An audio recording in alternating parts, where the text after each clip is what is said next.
Spotlight நேயர்களுக்கு வணக்கம். நான் ஈரோடு ரிப்போர்ட்டர் ராஜேந்திரன். செந்தில் பாலாஜி ராஜினாமாவுக்கு பிறகு அவருடைய நிலைமை இப்ப எப்படி இருக்கு? அவருடைய எதிர்கால அரசியல் எப்படி இருக்கு? எதிர்கால அரசியல் இன்னும் மிக சிறப்பா பிரகாசமா இருக்குங்க. திமுகவில் தமிழக முதல்வர் செந்தில் பாலாஜிக்கு ஏற்பட்ட இக்கட்டான சூழ்நிலையை போக்குவதற்காக வேண்டி மந்திரி பதவியில் இருந்துதான் அவரை ராஜினாமா பண்ண சொல்லி இருக்கிறார். மந்திரி பதவியில் ராஜினாமா சொல்லியிருக்காரு. 234 தொகுதியிலையும் அவரை தீவிரமா கட்சியில் செயல்பட வைப்பாங்க. செந்தில் பாலாஜி ஒரு இடத்துல போய் நின்னான்னு சொன்னா அந்த தொகுதியில கால் வச்சா அந்த தொகுதி திமுக வசம் சுருட்டப்பட்டு விடும். எதில் இருக்க கட்சி எல்லாம் அந்த இடத்துல சரண்டர் ஆயிடுவாங்க. அந்த அளவுக்கு எப்படி ராமாயணத்துல பாலி போய் சண்டைக்கு நின்னா எதிராளியுடைய பலம் பாதி அவங்களுக்கு வந்துருது இல்லையா, அந்த மாதிரி செந்தில் பாலாஜியினுடைய அரசியல் போக்கு ஒரு இடத்துல போய் நின்னா எதிராளி திணறிடுவாங்க. எதிராளி திணறி அடிச்சு அந்த தொகுதியில முன்ன கொங்கு மண்டலத்தில் மட்டும்தான் அவர் போய் கால் வச்சு பதிவு பண்ணி செஞ்சுட்டு இருப்பாரு. இப்போ தமிழ்நாடு முழுக்க 234 தொகுதிக்கும் பிரச்சாரத்துக்கு சூறாவளி சுற்றுப்பயணம் அவராத்தான் இருப்பார். நீங்க நடக்கக்கூடிய 2026 தேர்தலில் 234 தொகுதியில் செந்தில் பாலாஜியினுடைய பணி சூறாவளி சுற்றுப்பயணம் திமுகவுக்கு வலுச்சேர்க்கக்கூடியதா இருக்கும்.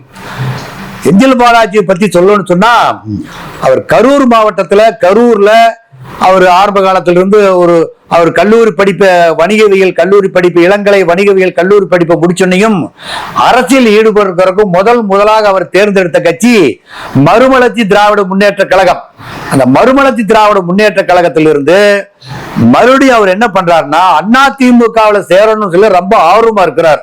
அப்போ 2001 அதிமுகவில் அப்படியே கிளைக்கழக செயலாளர் அப்படியே ஒன்றிய செயலாளர் ஆயிட்டார். 2001 அவர் ஒன்றிய செயலாளர் ஆயிட்டாங்க. 1996 இருந்து 2001 வரலும் திராவிட முன்னேற்ற கழகத்தினுடைய ஆட்சி நடைபெற்று இருக்குது. அப்போ 1996 புரட்சி தலைவி ஜெயலலிதா அவர்கள் தலைமையில் நடக்கூடிய அண்ணா திராவிட முன்னேற்ற கழகம் மாபெரும் தோல்வி தெளிவிச்சு. மாபெரும் தோல்வி தள்ளி அடுத்து 2001 ஆட்சியை பிடிக்கணும் அப்படிங்கறதுக்காக ஜெயலலிதா பல்வேறு முயற்சி எடுக்கிறாங்க. அப்போ 2001 போக்குவரத்து துறை மந்திரியா இருக்கிறவங்க ஜெயலலிதா என்ன சொல்றாங்கன்னா, திருச்சியில நாங்க அதிமுக ஒரு மாபெரும் பொதுக்கூட்டத்தை கூட்டணும்னு சொல்றப்போ அப்ப போக்குவரத்து துறை திமுக இருக்கக்கூடிய மந்திரி என்ன சொல்றாருன்னா, நீங்க KN நேரு சொல்றாரு, நீங்க திருச்சியில உங்களால கூட்டத்தை கூட்ட முடியாது, ஆட்களை கூட்டத்தை கூட்டா இருக்கிற என்னென்ன தடங்களை ஏற்படுத்துமோ அத்தனை தடங்களையும் ஏற்படுத்தி ஒரு கூட்டம் இத்தனாம் தேதி அன்னைக்கு கூட்டம் நடக்குதுன்னு ஆயிப்போச்சு. ஆளுங்கட்சியில என்ன பண்றாங்கன்னா பஸ் போக கூடாதுட்டாங்க, வேனை ஓட்டிட்டு வரக்கூடாதுட்டாங்க. எல்லாத்துக்கிட்டையும் வேன் ஓட்டிட்டு வந்தா அவங்க ஆள் போட்டு வேன் நம்பரை குறிச்சு வந்தா அவங்களை பெர்மிட்டை ரத்து பண்ணுறவங்களுக்கு பயங்கரமான ஒரு கடும் அட்ராசிட்டிஸ். அந்த சூழ்நிலையில கூட்டத்தை சேர்த்தி ஆகணும். ஜெயலலிதா தலைமையில கூட்டம் நடக்கிறப்போ கூட்டத்துல மேடை ஏறி அம்மா புரட்சி தலைவி அம்மா ஜெயலலிதா அம்மா பேசுறதுக்கு பாக்குறப்போ அந்த மாபெரும் பொதுக்கூட்டம் அம்மாவே கேட்கிறாங்க, இத்தனை கூட்டத்தை யாரு சேர்த்துன்னு சொல்றப்போ அப்ப கூட இருக்கிறவங்க சொல்றாங்க, இந்த கரூர் மாவட்டத்தில் இருக்கக்கூடிய ஒன்றிய செயலாளர் செந்தில் பாலாஜி அவங்கதான் அந்த கூட்டத்தை கூட்டினாங்க அப்படிங்கிறாங்க.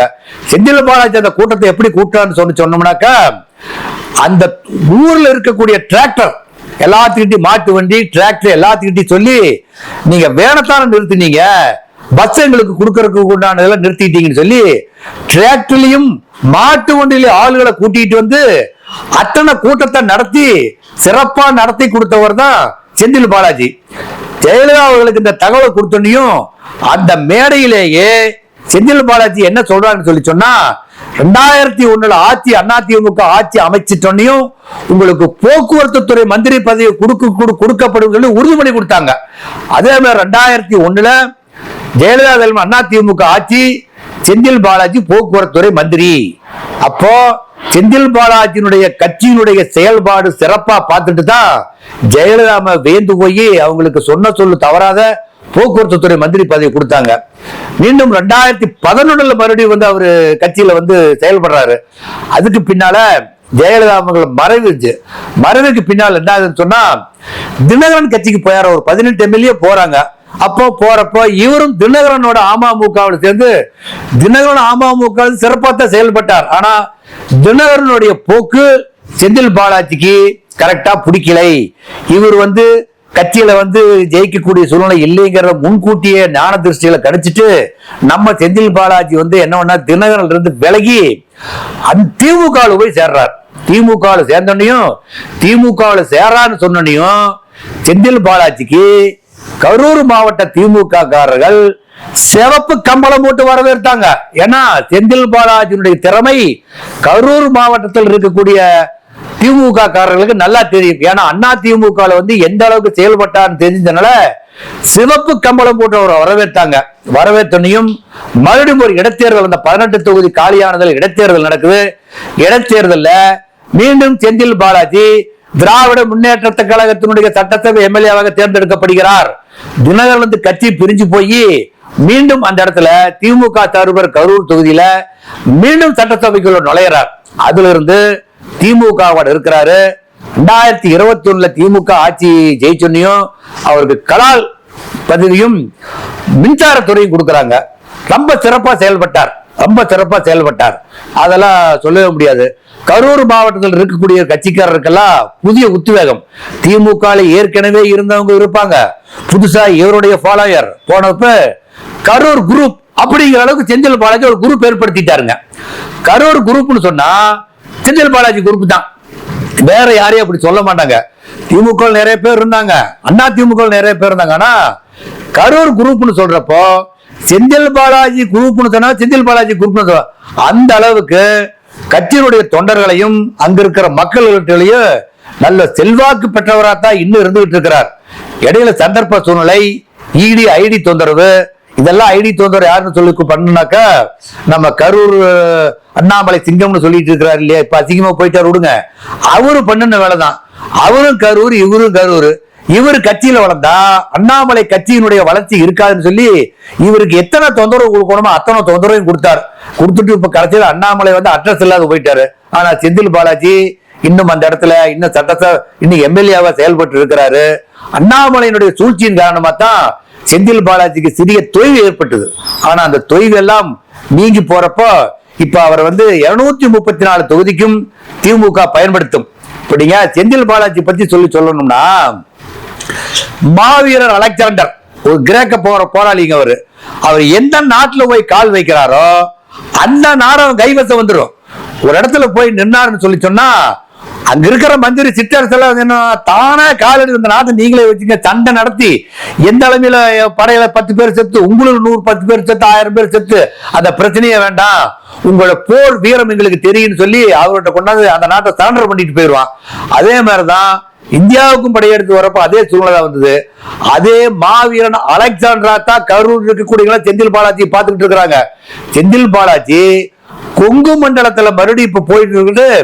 கொங்கு மண்டலத்துல எம்பி தொகுதி தலைக்கில் வச்சாங்க இல்லையா, கொங்கு மண்டலத்துல வந்து எப்படியாவது ஒரு 2-3 தொகுதியாவது அந்த பிஜேபி கூட்டணி ஜெயிக்கலாம், அதிமுக ஜெயிக்கலாம்னு கடுமையா போராடினாங்க.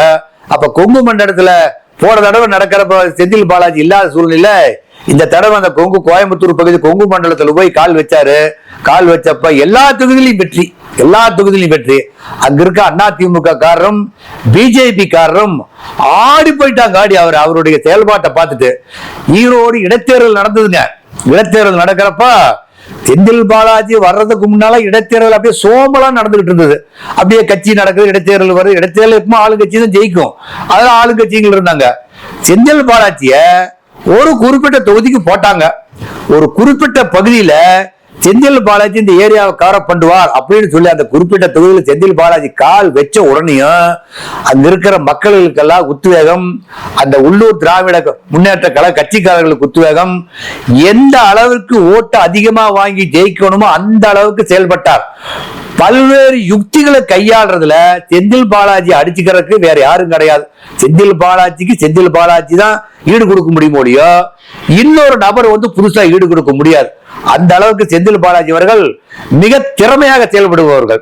இப்ப நீங்க 234 தொகுதியிலையும் இவர் திமுக தலைமை வந்து அவர் தான் பிரச்சாரத்துக்கு அனுப்புவாங்க, கண்டிப்பா அனுப்புவாங்க. அனுப்புனா 234 தொகுதியிலும் முதல்லயே போய் அந்த கரூர் குரூப்பை கூட்டிட்டு போயிடுவார். போய் இந்த ஊர்ல என்னென்ன குறை இருக்குது, யாராருக்கு என்னென்ன குறை இருக்குது, யாராருக்கு என்னென்ன செஞ்சா நமக்கு ஓட்டு போடுவாங்கன்னு சொன்னோன்னையும் அதெல்லாம் கேதர் பண்ணிக்கிட்டு வந்து அந்த தொகுதியில் போய் உட்கார்ந்தாரா, எல்லா குறையும் உட்கார்ந்த இடத்துல நிறைவேற்றிடுவாருங்க அவர் போய் வீதி வீதியா போகணுங்கிறதுல உட்கார்ந்த இடத்துல வந்து எல்லா குறையும் நிறைவேற்றுறதுக்கு உண்டான என்னவோ அந்த அளவுக்கு புது புது கருத்துக்களை சொல்லுவார்.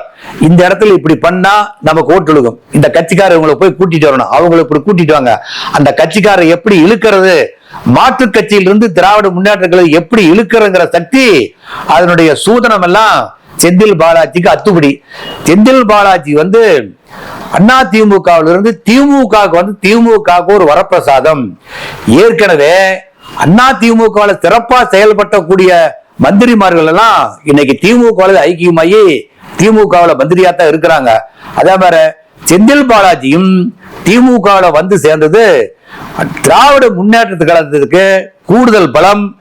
234 தொகுதியும் அவர் வந்து மந்திரி பதவி விட்டுருங்க, நீங்க 234 தொகுதி கான்சன்ட்ரேட் பண்ணி ஜெயிக்கிறதுக்கு உண்டான முயற்சி பண்ணுவாரு. 2026 திமுக ஆட்சி அமைக்குதுன்னு சொன்னா செந்தில் பாலாஜியினுடைய பங்கு அதிகமாக இருக்கும்.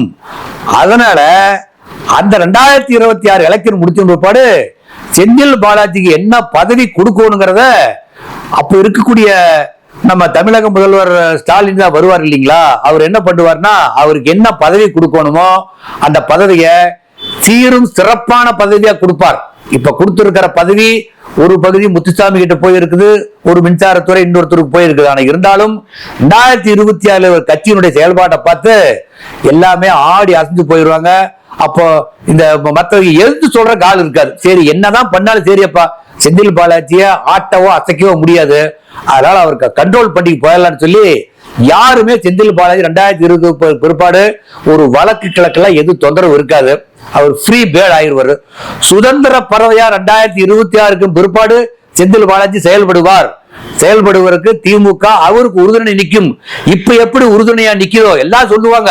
செந்தில் பாலாஜி 470 நாள் சிறையில் இருந்தாரு, வெளியே வந்தா செந்தில் பாலாஜி கட்சி விட்டு நீக்கி விட்டுருவாங்க அப்படின்னு எவ்வளவோ சொன்னாங்க. ஆனா திராவிட முன்னேற்ற கழகம் ஏன் அவரை பயன்படுத்தி சொன்னா அவருடைய திறமை எல்லா நூக்கன் கார்னரா வந்து தமிழக முதல்வர் அவர்களுக்கு தெரிஞ்சுங்காட்டி தான் அவர் மீண்டும் கட்சியில மந்திரி பதவி கொடுத்து அடுத்த நாளே மந்திரி கொடுத்து அரவணைச்சுக்கிட்டாங்க. காலத்தை சூழ்நிலை இன்று மந்திரி பதவி இல்லை. 2026 செந்தில் பாலாஜி மீண்டும் அமைச்சராக வலம் வருவார். 234 தொகுதியும் வெற்றி பெற்றதுக்கு பின்னால வெற்றிக்கணிய ஸ்டாலின் கிட்ட கொடுத்துட்டு மீண்டும் அமைச்சராக வலம் வருவார். நன்றி, வணக்கம். இந்த வீடியோ உங்களுக்கு பிடிச்சிருந்தா லைக் பண்ணுங்க, கமெண்ட் பண்ணுங்க, ஷேர் பண்ணுங்க, சப்ஸ்கிரைப் பண்ணுங்க.